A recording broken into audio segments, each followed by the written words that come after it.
Why do people actually buy tutoring? So, if you think that people buy tutoring just to improve grades, you're about to lose on a lot of sales before you even begin. All right?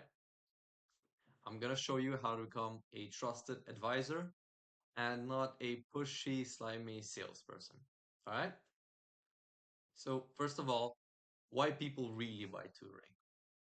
There's a big difference between emotional buying and logical buying, and 99% of buying decisions are emotional, especially in B2C, right? So business to customer.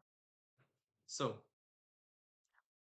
people have a lot of worries on their mind from their day-to-day life, right? In your instance, when we're selling tutoring, the worries are usually that their child is failing school, that their child won't get into the dream university, their child won't have a good future, right?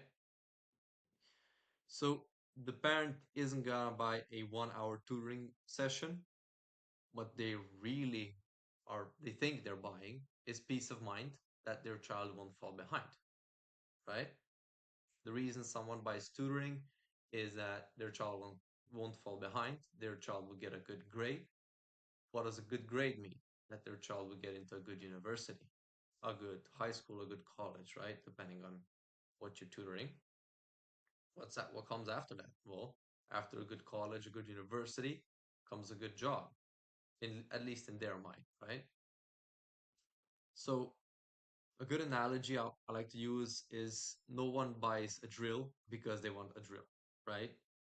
They buy it because they want a hole in the wall. And it's the same thing with tutoring. They're buying a result, not the tutoring hours. Okay? So always, always have that in mind when you're trying to either present something to someone or pitch it or convince them. They don't want the actual tutoring. They want the result, meaning the good grade, which leads to them passing class, them doing well on an exam, which leads to good university, good job, good life, right?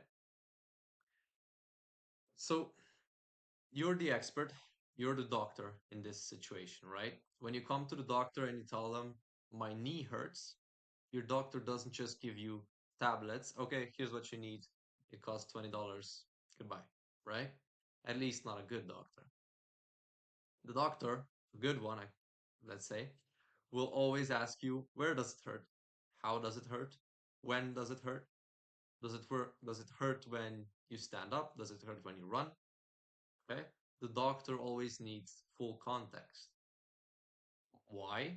Well, because he is the expert and he wants to give you an actually good solution, right? So I want you to approach these calls with a expert slash doctor frame. Okay. You don't know if you can help them out. You don't know how you can help them out because you don't know their situation, right? So you need to diagnose and then prescribe the right solution. Your role is to lead the call, uncover the pain, and offer the best path forward. All right? You're not trying to convince people, you're trying to help them. You're trying to help the right people make the right decision. Okay? Because people get scared and emotional when they are put on the spot to spend a lot of money, right? So let's say you do the discovery, you figure out it's a big problem, you do the pitch, you present your solution that you know for a fact will help them out based on their problem, right? Then you say it's one to $2,000, 3,000, 5,000, whatever it is. People, when they're put on a spot like that, and there's like kind of a little bit of subtle pressure, even if you do everything right, there will be some subtle pressure on them, right? And they will get scared and emotional. Like, oh God, he wants me to spend $1,000 just on the spot, right? Or he wants me to spend 2,000, 3,000, $5,000, right? People get scared and emotional. Now, think about it. When you are scared and emotional, are you making good decisions? Probably not. 99% of the time, when you are scared, emotional, and put on the spot, you make very bad decisions. Okay? So it is your job as the level headed one and clear thinking one to guide them to make the right decision. Okay? Because if you see that based on their situation, which you will uncover in the discovery, your program will actually help them out, and you know for a fact that it will. It is your obligation to make them see that, right? Even if that means pissing them off and losing the sale.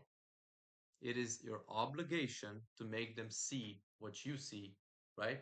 Because they don't know the program like you do. They don't know that it's going to help them like you know it's going to help them. You need to make them understand that. A lot of the times, this will feel pushy. This will feel like you're forcing them to make a decision, but you're not. What's actually happening is they're getting scared, they're getting emotional because you just told them that what they want costs $2,000, and there's, an insinuation, or like it feels like they need to buy right now, right? There's like that pressure from you to them, right? So they get emotional, like, oh God, he wants me to spend $2,000. They start making excuses in their mind. Oh no, I don't want to spend 2,000 because they get emotional, right? So you need to be then the clear-headed one because you've done this before. You know what the program is.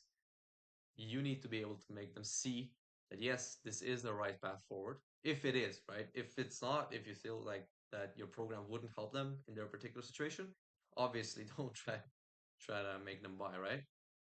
But if you do, you have to, in as much as you possibly can, make them see that this is the right next step.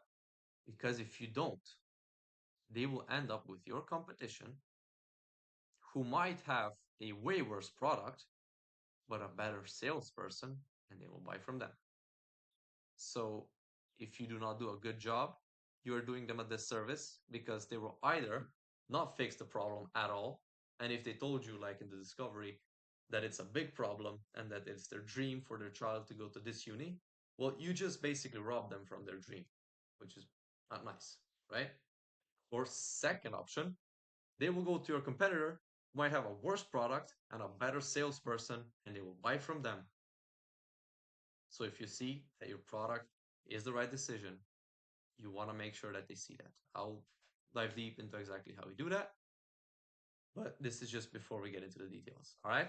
Confidence sells more than a fancy pitch. All right. People follow certainty. You need to believe in your offer. You need to be 100% certain that what you offer actually works. If you're not, nothing I will about to teach you about sales will work. Okay. So, quick summary. You want to sell outcomes, not hours. You want to sell them what they actually want. You want to think like a doctor, not a salesperson, right? When you come to a doctor, again, where does it hurt? How does it hurt? When does it hurt? Does it hurt when you do this?